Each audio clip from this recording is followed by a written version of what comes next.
enfin cette entité génocidaire qui s'est illustrée par le génocide le plus long qui a duré 15 mois.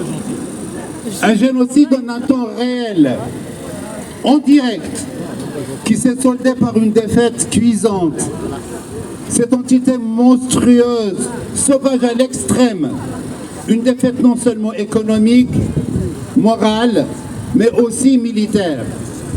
Ne croyez pas un instant que Trump, ce voyou, est pour quelque chose dans les négociations entre cet État génocidaire et la résistance palestinienne.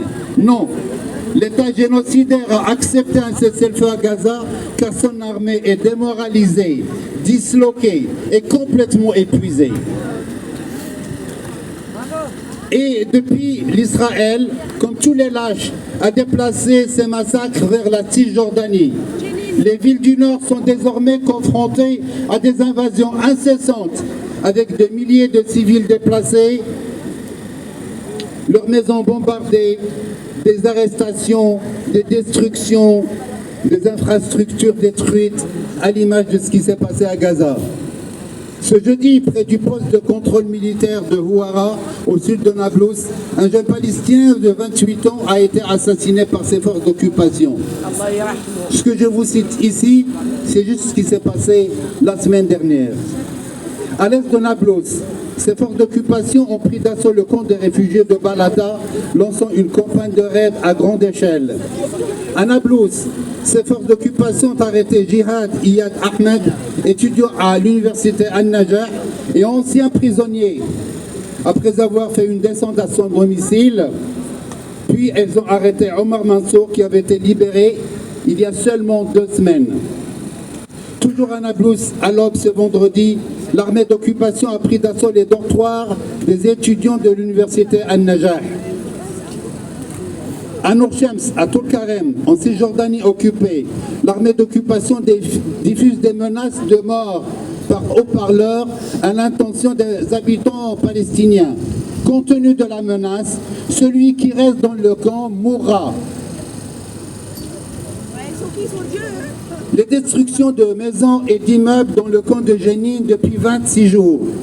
La journaliste palestinienne Raya Arouk rend compte des destructions massives de bâtiments, de maisons, d'immeubles dans le camp de réfugiés de Jenin.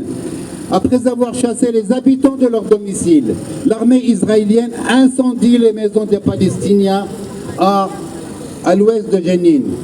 6 Palestiniens ont été blessés mardi par l'armée israélienne à Jenin, rapporte le Croissant Rouge, dont les ambulances sont bloquées par les bourreaux des Palestiniens. L'armée génocidaire a démoli mardi une maison palestinienne dans le village de Dir Ebzi, à l'ouest de Ramallah, malgré la suspension de l'ordre de démolition, et des enfants ont été témoins de scènes déchirantes en rentrant de l'école et en découvrant leur maison en train d'être démolie.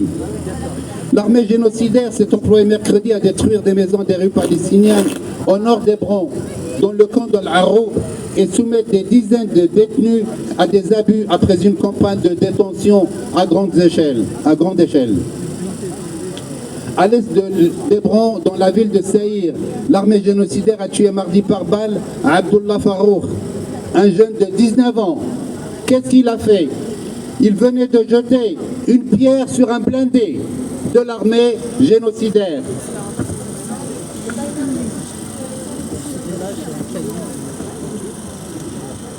Le comité populaire pour les services du camp de réfugiés déclare, après 11 jours d'agression et de siège, l'occupation israélienne s'est complètement retirée du champ d'Al-Farah. Des destructions massives dans le camp, notamment la démolition d'infrastructures, l'explosion de maisons, certaines étant désormais inhabitables. Le camp est presque sans rue après avoir été rasé au bulldozer.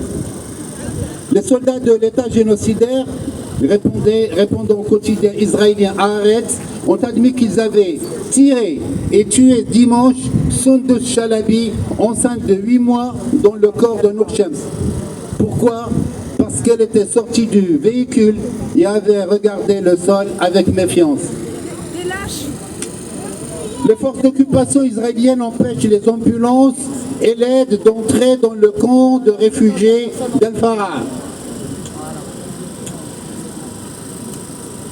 à Jérusalem occupée, Israël a arrêté le photojournaliste Saif Al-Qawasmi.